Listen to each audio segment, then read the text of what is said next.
Le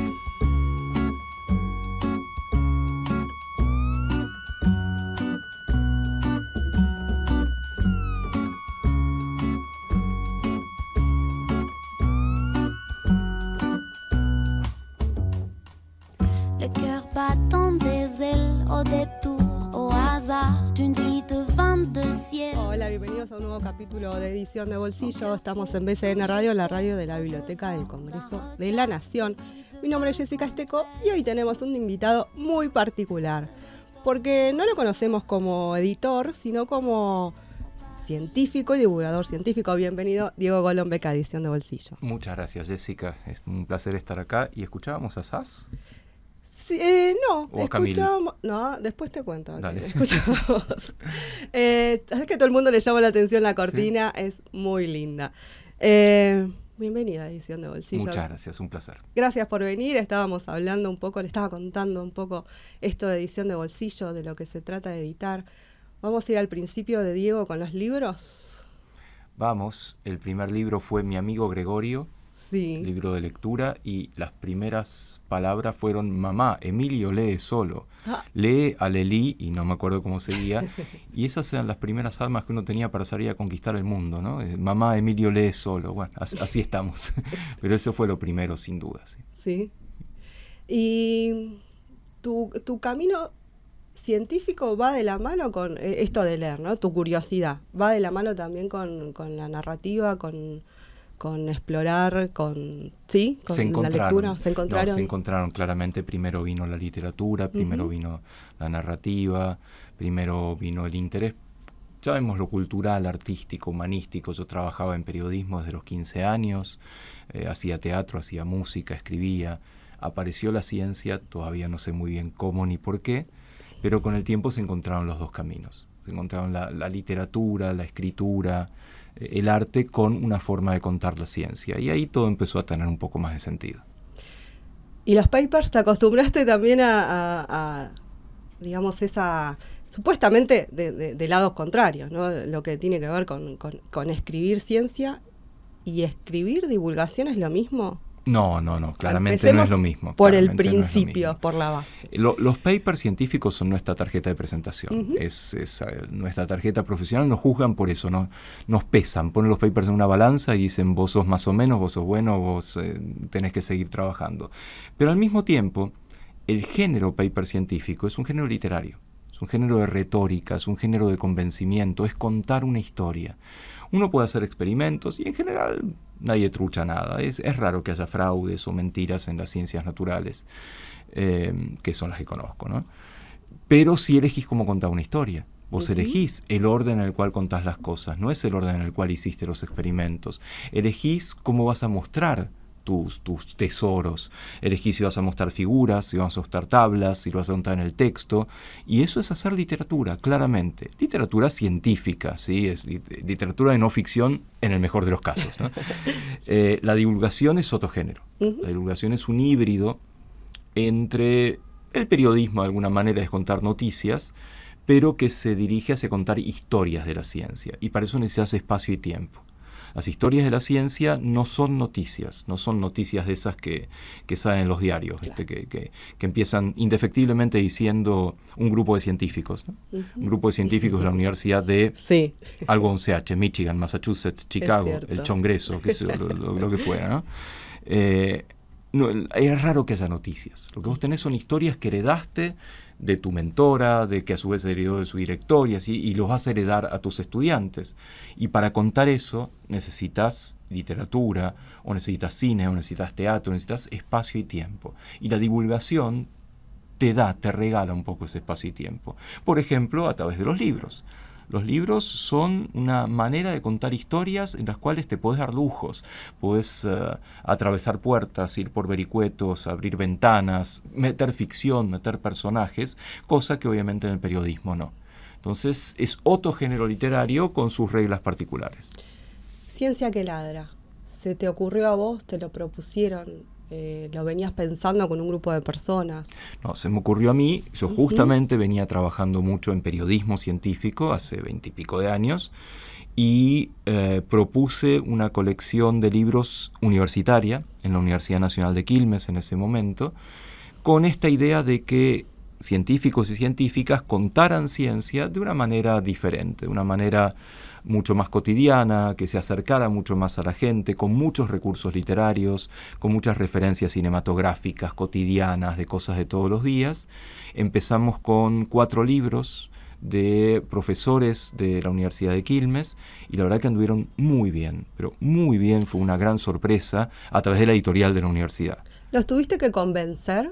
¿Cómo Sí, fue sí, obvio. eso, como pensar una colección? Ya vamos a hablar de Diego como editor, si querés, ¿no? Ya pensando en una colección directamente, o sea que iba a tener más de un título. Sí. ¿Ya tenías los autores? ¿Ya los tenías hablado? ¿Cómo fue ese trabajo? ¿No? Estábamos hablando de lo que se dedica un científico, de cómo es su manera de escribir, de cómo da clases también. Y, bueno, hacer todo ese pasaje para que se transforme en algo un poco más llano, si se quiere, con metáforas inclusive, con humor.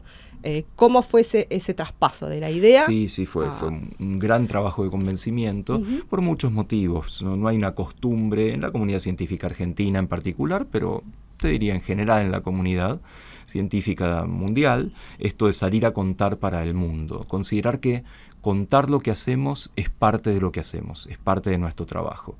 Y encima en libros, que requieren un largo aliento, no es lo mismo hacer una nota o hacer una entrevista o lo que fuera. Con lo cual claramente hubo un gran trabajo de convencimiento, porque además no nos evalúan por hacerlo. Ahora un poquitito entra, al menos podés contar en tus informes que hiciste alguna tarea de divulgación. No vale mucho puntaje y no está mal. No estoy de acuerdo, aunque no vale mucho puntaje, pero en ese momento ni siquiera tenías dónde ponerlo. Claro. No había un renglón que fuera libros de divulgación científica o parecido. Con lo cual sí, claro que fue complicado. Obviamente estos primeros 4 autores estaban más convencidos y fueron buscados porque los temas eran de interés o estos mismos autores estaban un poco en esa búsqueda. Y los primeros 4 libros fueron un libro de cáncer de Daniel Alonso, que también tiene un cierto interés en divulgación, un libro sobre interacciones entre plantas, bacterias y hongos de Luis Wall, que después siguió haciendo divulgación, y un libro sobre bioterrorismo de Martín Lema, que en ese momento era un tema bastante caliente, un tema que a la gente le interesaba, y mi primer libro en la colección, que fue El cocinero científico. Esos fueron los 4 primeros, que sí hubo que hacer convencimiento, justo eran autores que venían con cierto interés, pero por muchos años hubo que hacer ese convencimiento y contarles por qué a científicos y científicas valía la pena este esfuerzo, tanto por lo que ocurría hacia el público, como sobre todo porque lo que puede ocurrir en ellos mismos. Cuando vos das clase, aprendés mucho más que cuando estudiás. Y cuando escribís un libro de divulgación, aprendés mucho más sobre tu ciencia que cuando lees papers. Y eso te das cuenta al final del camino.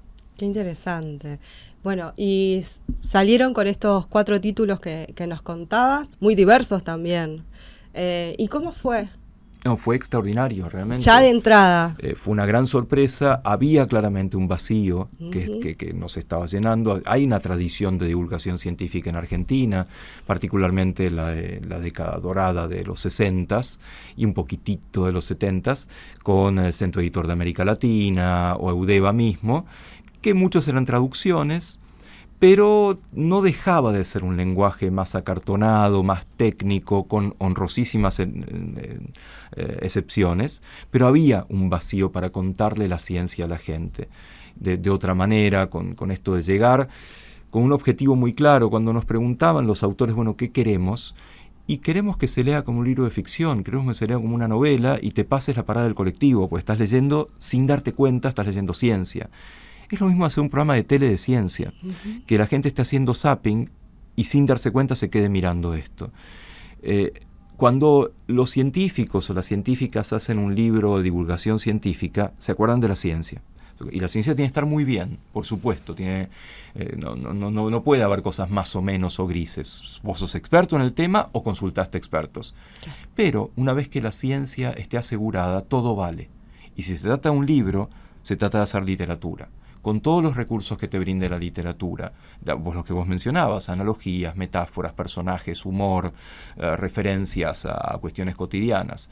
Eso me parece que fue lo distinto de la colección, animarnos a esas referencias cotidianas, y afortunadamente pegó muy bien. Los libros se vendieron muchísimo, tanto que excedía las posibilidades de distribución y de edición de una editorial universitaria. Por eso hicimos un convenio, una editorial comercial con Siglo XXI, y eso permitió que la colección creciera muchísimo, más allá de las fronteras de Argentina. Así que ahora estamos por como, no sé, 150 títulos dando vueltas, entre dos series, una serie clásica. Eso, acá muestro las series. Efectivamente. De casualidad, sí. Acá tenemos científicas también, que fue sí, muy bien. Fíjate, tenés 3 series ahí. Tenés series. La serie clásica, la primera demostraste, Demoliendo Papers, que es un libro muy divertido, nos gustó mucho hacerlo, que así empezó la colección. El que tenés ahí en naranja, acá, el de Walter Sosa Escudero, es parte de la serie mayor, que son libros más normales en cuanto a su formato, ¿sí? Y le fue bien a la colección, empezó a salir en los kioscos. Y el libro de Valeria que estás mostrando, además de que ganó el concurso, hicimos un concurso de divulgación científica y este libro de Valeria lo ganó, que es extraordinario el libro, y Valeria es extraordinaria también, salió en los kioscos junto con el diario La Nación, con lo cual hizo todo un recorrido muy inesperado, a partir de una idea a dónde se llegó, ¿no? ¿En cuánto tiempo? En muy poco tiempo, ¿en 20 años? 20 y pocos años, sí. Y un boom, y creo que todos tenemos algo que nos interesó, ¿no? Más allá de que estemos inmersos en la ciencia, estudiando o no, creo que estuvo muy, muy acertado. Vos igualmente estabas sintiendo como ese timing cuando hacías periodismo de que no había un tipo de colección así. Claramente. Por las preguntas que te hacían, por ahí. Yo soy muy lector en general y lector de ciencia en particular o de divulgación científica, y admiraba muchísimo lo que podía conseguir en el exterior. Particularmente el mundo anglosajón es el maestro en la divulgación científica, se animan a esto del humor, de lo cotidiano. Tenemos muchas traducciones, obviamente, la mayoría hechas en España, con lo cual estás leyendo en una traducción y encima a un idioma que a veces choca un poquitito en cuanto a las palabras cotidianas. Y en Latinoamérica, salvo México tal vez, que tiene una historia rica de divulgación, pero más acartonada, a través de las colecciones de Fondo de Cultura Económica, sobre todo, y de las universidades, no había este tipo de producto. Había muchas traducciones, lo que había quedado remanente de los 60 en Argentina, y poco más, y había un interés. Claramente había un interés de la gente, de los jóvenes, y no tan jóvenes, de docentes, y no fue un público pensado. Eso justamente te iba a preguntar eso. ¿Qué lectores pensaron eso? ¿Una persona común, como estabas diciendo? Pero que esto se iba a meter de lleno en las escuelas. Para nada. Fue un subproducto maravilloso. Pensábamos en un público joven, claramente, entre finales del secundario y comienzos de la universidad, de alguna manera, obviamente con derivadas, ¿sí? Queríamos también que las abuelas le regalaran los libros a los nietos, por supuesto, pero fue una gran sorpresa llegar a la escuela como bibliografía no obligatoria, pero sí disparadora. Claro. Cuando un profe necesita resolver algún tema particularmente árido, la verdad que estos libros les han venido muy bien para ver cómo empezamos a hablar de tal cosa de física o tal cosa de química o de biología. Y para nuestra sorpresa fue un público muy, muy masivo que llegó también. ¿Qué aprendiste siendo director de colección? Muchísimo, en general, ¿no? Muchísimo. Te digo, desde ser lector o periodista, claro, a pasar a tomar decisiones, ¿no? Esto se publica, esto le falta, esto por ahí hay que buscar más referencias. Sí, aprendí muchísimo, no solo, primero con la gente de Quilmes, que había editores extraordinarios. En ese momento el director de la editorial era Beto Borro, que después fue director de la CONAVIP en algún momento. Y mucha gente, Mónica, mucha gente de la editorial con las cuales aprendimos juntos, me parece, en el camino, pero el aprendizaje con una editorial más establecida como Siglo XXI, que volvía en ese momento a Argentina. Claro. Siglo se fundó en 1970 en México por un argentino, Orfila. En el 71 se fundó en Argentina, fue cerrada por la dictadura y volvió en 2001.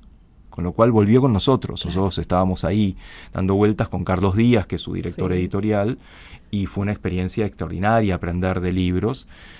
Aprender mucho de ciencia, por supuesto, pero sobre todo de contar la ciencia. Fuimos aprendiendo los autores de una manera maravillosa y creo que eso le dio cierta personalidad a los libros, que sea una colección, que siempre esté pensado como colección, que los libreros sepan que los pueden poner todos juntos porque tienen una cierta identidad. Eso fue un gran aprendizaje, más allá de la edición puntual, de cuestiones de puntuación, de comas, de punto y coma, de subtítulos, de lo que fuera, el entender cómo contar algo y el transmitir eso de una manera que no se sintiera como una crítica destructiva, todo lo contrario. Creo que los autores están muy agradecidos de todo el proceso editorial, que es muy largo, es un proceso que comienza una idea, hay muchas idas y vueltas en general de los autores conmigo, hasta que llegamos finalmente a un primer manuscrito que decimos, bueno, hay un manuscrito. Y después entra todo el proceso editorial, que tarda entre 6 meses y 1 año, por lo menos, porque Siglo es muy cuidadosa de esto. Y se aprende mucho en ese proyecto. En ese trayecto realmente es extraordinario lo que hemos aprendido y seguimos aprendiendo. Y esto de repensar los libros como parte de un todo es distinto, es muy distinto. Y ahora estamos avanzando hacia un Ciencia que Ladra México, un Ciencia que Ladra España. O sea, realmente hay mucho camino por recorrer todavía. Un montón, y como decías antes, traducciones también. Sí, la serie mayor Acá, nos permitió, y ahí es un libro bellísimo, fíjate, Argentina tiene la tradición, creo que es un género literario, ¿no? Borges y. Borges y lo que ¿quién sea. hubiera pensado Borges y Big Data, o Borges y la física cuántica, es otro de los libros de la colección? Y en la serie mayor nos hemos dado el lujo de traducir algunos textos bellísimos, y varios de nuestros libros han sido traducidos, con la gran punta de lanza que ha sido lo que disparó a la colección, que son los libros de Adrián Paenza. Es el primer libro, Matemática estás ahí, fue un boom absoluto. Fue un boom, una revolución también, creo, ¿no? Como lectores, de decir, podemos todos entender esto. Y eso es Adrián. Matemática. Adrián, que es extraordinario. Es el libro más vendido de no ficción en Argentina, el libro de Adrián. Es extraordinario lo que ha logrado. Y un poco Adrián renuente. se sorprendió? Sí, muchísimo. ¿No? Yo empecé a trabajar con Adrián en ese programa hermoso que fue Científicos Industria Argentina, y Adrián terminaba con el cuentito matemático. Y yo notaba que, más allá de que a la gente le interesaba, al público estaba muy atento, en el piso, en el estudio, los camarógrafos, la gente de producción, estaban muy atentos y participaban y decían, no, es por ahí, o la cuenta, o esto. Había una inquietud. Había algo ahí dando vueltas, que no era tan sorprendente. La matemática tiene esto de por un lado, que la gente se jacte de no saber nada, yo de matemática no entiendo una goma, o que le interese mucho y no se anime, ¿no? Como, no tiene buena prensa que te guste la matemática. Y los libros de matemática en el mundo se venden mucho. Los de matemática, los de pensamiento lateral, los de pensamiento lógico. Y acá faltaba eso. Y Adrián era el vehículo ideal para hacerlo, y por eso fue tan exitoso. Bueno, ahora vamos a un pequeño corte y seguimos. Tengo un montón de preguntas en varios pimpones de preguntas y respuestas para que conocerte un poco más, a ver cómo sos como lector. ¿Bien? La biblioteca del Congreso. Exposiciones de arte, ciclos de teatro, música, talleres, conferencias, encuentros de lectura y narración. Exposiciones de arte, ciclos de teatro, música, talleres, conferencias, seminarios, encuentros de lectura y narración y ciclos de cine en el Auditorio Leonardo Fabio, con entrada libre y gratuita.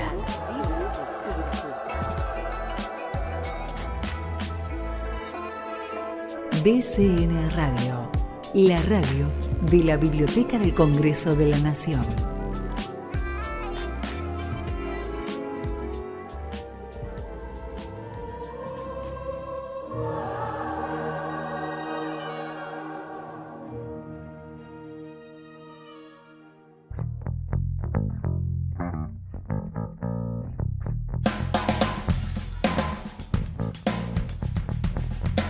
Seguimos en la edición de Bolsillo con Diego Golombek.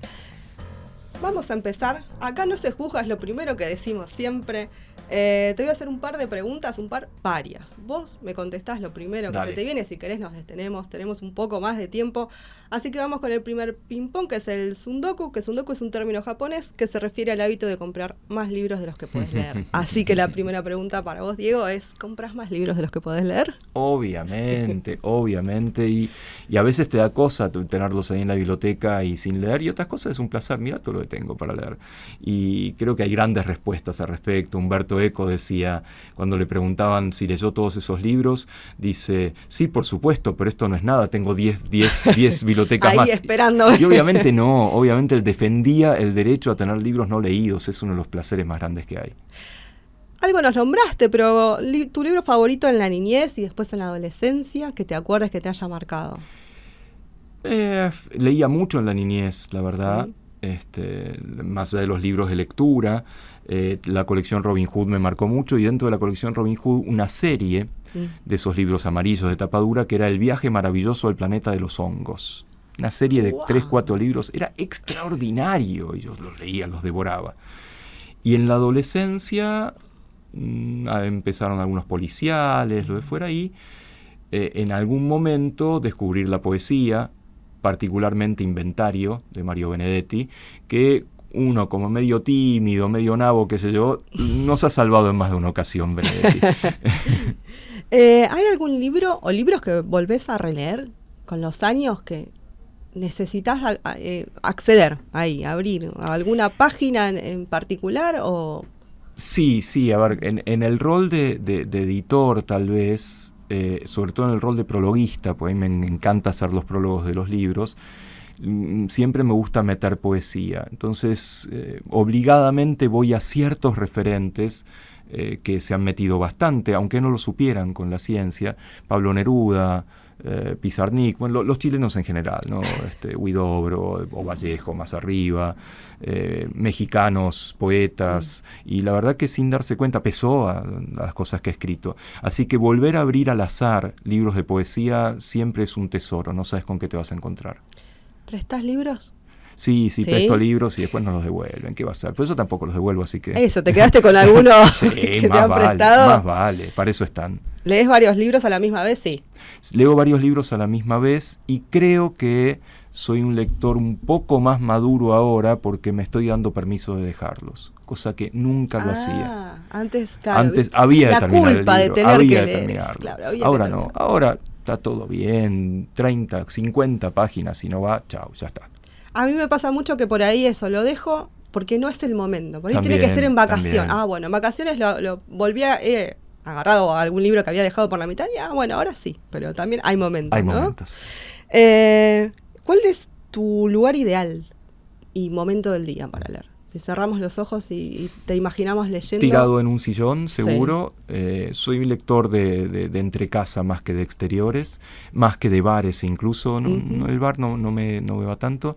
Momento del día, el que fuera, creo que hay algo muy mágico con los domingos por la mañana que son eternos. El tiempo transcurre distinto. Una hora de un domingo a la mañana dura más. Y si lográs despertarte temprano, cosa que a veces funciona, a veces no, ese momento de cierta soledad y que el tiempo es eterno es el mejor para leer. ¿Dejás libros en la mesa de luz? Sí, por supuesto, hay una pila y no solo en la mesa de luz, por todos lados. Bueno, vamos al siguiente ping-pong que se llama Un gato en la biblioteca. Dicen que los bibliotecarios son las ratas de biblioteca. Bueno, yo creo que los editores... esa imagen, viste, de Cortázar, de estar ahí claro, con los libros. Teodoro W. Adorno. Sí. ¿Hay algún orden en tu biblioteca? Sí, fui ensayando varios y finalmente fue por gran tema. Tipo, están obviamente divulgación científica, con su subdivisión en cosas de neurociencias o en cosas de biología, y después una división más por literatura hispanoamericana universal y un estantecito de poesía y teatro. ¿Compartís biblioteca?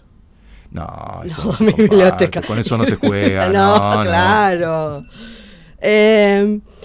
Vamos a seguir. Bueno, colecciones, sí, tenías colecciones, nos dijiste Robin Hood, ¿alguna que recuerdes también? Robin Hood, sin duda, mucho más temprano, los libros de Pomodoro, Pomodoro era, ¿no? El centro editor, los libros de cuentos, Sí. que después se convirtieron en los libros de Chiribitil, Sí. me parece. Sí, Así sí. que sí, esa colección la tenía Justamente muy completa. la semana pasada le hicimos entrevista a la editora que estuvo buscando los derechos de autor Ay, de los qué cuentos del lindo. Chiribitil. Y bueno, se publicaron por Udeva, están disponibles también. Polidoro, no Pomodoro. Los Sí. cuentos de Polidoro era Así el es. original del centro editor, que después se transformó en Chiribitil y después Eudeva, y creo que Página 12 también publicó Sí. algo. Y varias otras, los libros, te decía, los policiales, los 5, eran siempre números, los 5, los 3, los 24. Sí. Edición de lujo de bolsillo. En general de bolsillo, sí, en general de bolsillo, porque lo que importa es lo que está dentro, pero hay libros que son tan bellos que uno no puede resistirse. También últimamente algo de libro electrónico, Eso, la Pero- siguiente pregunta. más hay una sensación que habría que ponerle un nombre, tal vez los japoneses tienen esos nombres Siempre raros, tienen. de llevar 1000 libros en el bolsillo. Esa sensación es fascinante, aunque no los leas. Cuando estás, no sé, cuando estás viajando, tengo 1000 libros, ¿sí? soy rico, y eso es maravilloso. Entonces, eso, ¿tenés biblioteca digital tenés organizada? ¿O No, haces como la completamente mayoría que te desorganizada. llega el archivo y los acumulás, nada de orden? A todos no tenemos Sí. esa cuestión todavía, y por suerte quizás, ¿no? De Es cierto. tener como en la biblioteca física, no tenemos igual la digital. ¿Qué libro no puede faltar en tu biblioteca? Este que con mudanzas, no importa, tiene que estar. A ver, los Cortázar, si bien no los he leído demasiado, me vienen acompañando por todos lados. Y desde el lado por ahí más científico, Oliver Sacks. Oliver Sacks es un personaje tan querible y tan extraordinario, tan poeta, aunque escriba de ciencia, que tampoco me ha faltado y se ha mudado conmigo. Vamos a la obra maldita. Ahora ping-pong son un par de preguntas sobre la otra cara de la edición, cuando las cosas salen mal, porque a los editores nos sale todo mal, solo que por ahí no lo decimos mucho. ¿Tuviste algún caso así que te acuerdes, que quieran compartir? Sea problema con la imprenta, problema con el autor, te escuchamos. Con autores, sin duda, sí. Yo lidio más con el mundo autoral que con el mundo comercial de la edición, la parte de la impresión, la producción, etcétera. Eso lo hace la editorial. Pero con autores, sí, sin duda. Nunca hemos llegado a problemas graves. Hay autores que se engolosinan y después nos siguen mandando todo el tiempo propuestas, una, otra. Tengo otras. Ese es marxista, ¿no? Si no les gusta este libro, tengo otros. Así que con esos en muchos casos. Y después son rencillas domésticas, ¿no? Un poco casi matrimoniales, ¿no? La pelea por cierto párrafo que se entiende, que no se entiende, y lo de fuera. Y después el tener que decir que no, eso nunca es lindo, ¿no? Claro. Pero cuando uno elige una colección con una curaduría muy fuerte, y queda mucho afuera de esa curaduría, por más que sean buenos libros, incluso.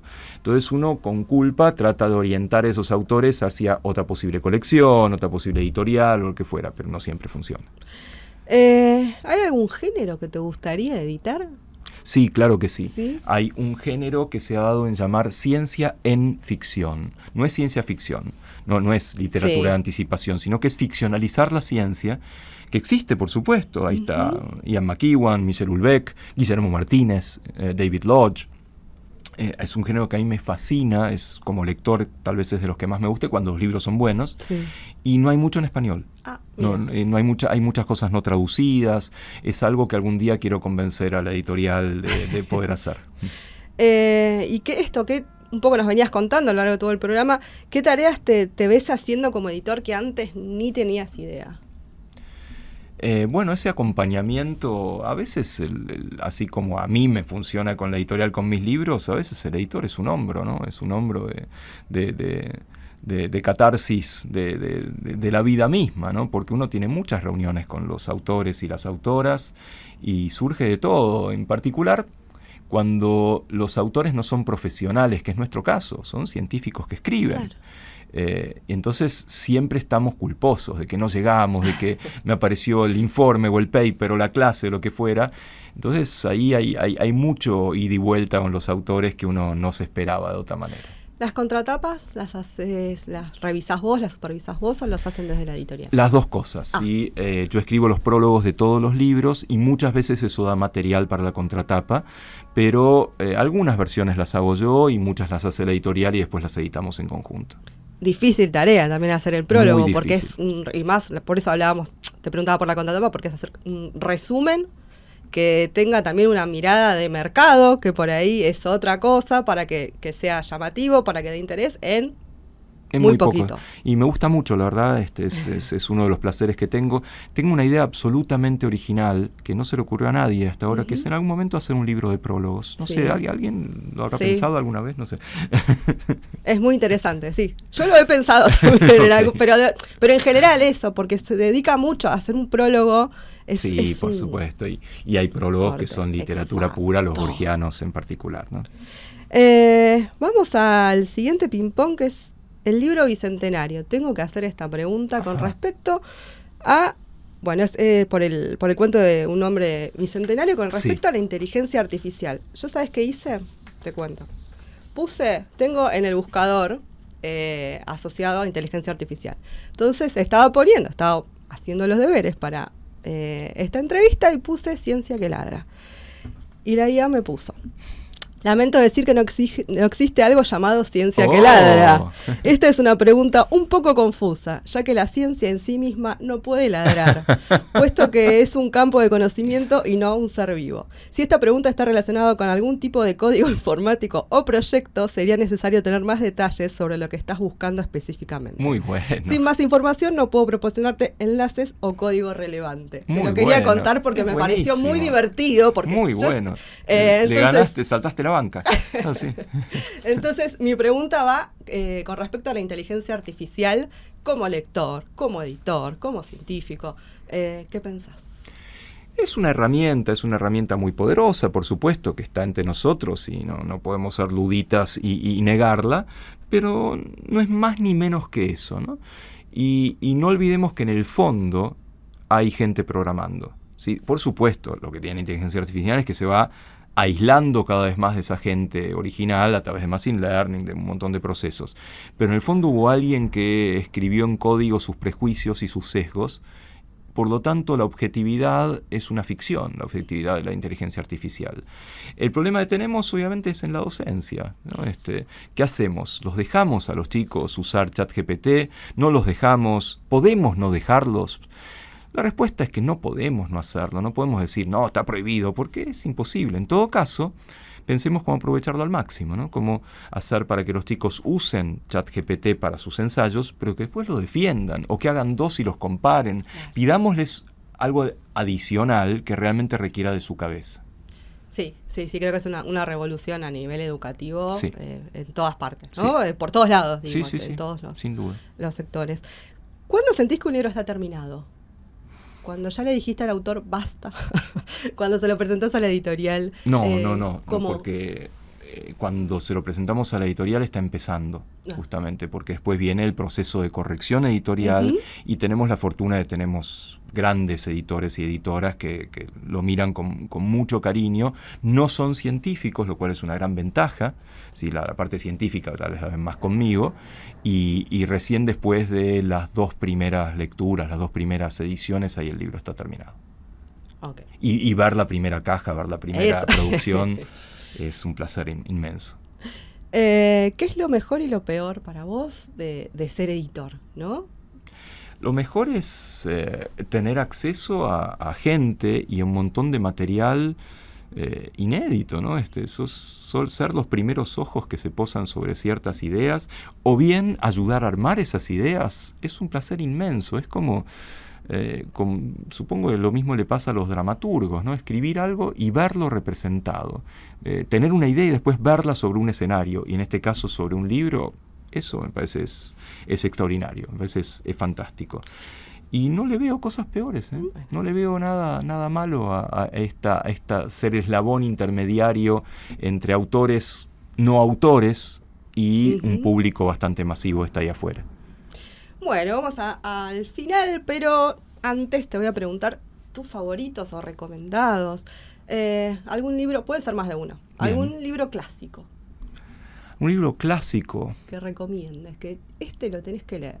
A ver, no podés pasar mucho por la vida sin leer los cuentos de Poe, sin leer a Kafka, ¿sí? Posiblemente sin leer a Tolstoy, pero creo que Tolstoy es lo que decías hace un rato, que tiene su momento. Si lo agarrás en el momento equivocado, perdiste. Claro. Perdiste. ¿Qué está hablando? Tanto nombre ruso, no me hinchen. Pero en el momento adecuado creo que te puede ayudar mucho. Y por más que la gente piense que no tiene nada que ver con ella, en algún momento agárrate un libro de poesía que te recomienden, sí, poesía muy mala obviamente, y abrilo tipo el I Ching. Sí, abrilo a ver qué pasa. Abrí un libro de Pizarnik, abrí, no sé, un libro de Ernesto Cardenal, lo de fuera, y te vas a sorprender mucho. ¿Algún libro nuevo que te haya sorprendido, que hayas leído? Sí, vamos por la nueva generación de chilenos. Alejandro Zambra me emociona inmensamente. El libro Un poeta chileno, literatura infantil. Y últimamente, alguien que no me emociona, pero admiro mucho, es Benjamín Labatut, con Un verdor terrible, que es un cross a la mandíbula, y acaba de sacar un bestseller que se llama Maniac, que es la vida de John von Neumann. Es ciencia en ficción, es extraordinario realmente. Me interesó, ¿eh? ¿Una editorial nacional que te guste? O más de una, puede ser. Empiezo por siglo XXI porque es hermosa, es realmente hermosa. Y la verdad que las editoriales independientes están haciendo un trabajo tan lindo. Vinilo, los ves ahí cerca de la caja de la librería y te llaman. Ven, tipo Gollum. Godot está haciendo unas cosas bárbaras también. La verdad que tenemos la fortuna de que nuestras editoriales independientes la rompen. Okay. ¿Alguna editorial extranjera? Más allá de las clásicas, sí, obviamente me encantan las clásicas, Anagrama, Feltrinelli, etcétera. Hace muy poquito descubrí una editorial pequeña española, creo que se llama Pimentel, y editó a este autor búlgaro que se llama Gospodinov. Son obras de arte los libros, sí, realmente hermosos, y la serie infantil de Fondo de Cultura Económica es una cosa de locos. Lo que eligen, la curaduría que tienen y cómo editan los libros es una belleza. ¿Un editor o editora? Mis editores en siglo, Carlos Díaz como director editorial y Raquel San Martín y Yamila Segovia como editoras son lo más, y el compromiso que han tenido con la colección y el amor que ponen con los libros me enseñó muchísimo. ¿Algo más que quieras agregar? Hasta acá todas las preguntas, te llevamos a preguntas, pero bueno, muchísimas gracias por estar acá. Muchísimas gracias, me encanta que haya un programa sobre edición y me parece fascinante, original, y vamos a escucharlo. Bueno, me despido acá, agradezco a la parte técnica, Lucas que están en los controles, y bueno, síganos en las redes, por favor, suscríbanse al canal de YouTube, a Spotify también. Me despido y nos vemos en el próximo capítulo de Edición de Bolsillo. De l'automne au nuage, au Paris mon mirage, et de tout vent, tant d'envie, tant d'espoir, tour à tour, que ton enfin ma vie. De tout temps en t'étant un espoir, un beau jour, que ton enfin le vent. De mon air à mon âge, au Paris mon rivage, tant de fois j'ai vu ma femme venir. Oh, j'attendais juste un signe de toi, perdu pris par tes airs, le cœur, la tête en l'air. Je prendrai le temps qu'il faudra, coincé entre deux ciels, mon cœur battant tes airs. J'attendais juste que tu me vois, perdu pris par tes airs, mon cœur pour toucher. Mais je prendrai le temps qu'il faudra. Mon Paris, tant de fois sans lumière, dans le noir, j'ai cru baisser les bras, aïe les bras, Paris de pas à pas, aux lumières, au grand soir, tu m'ouvres.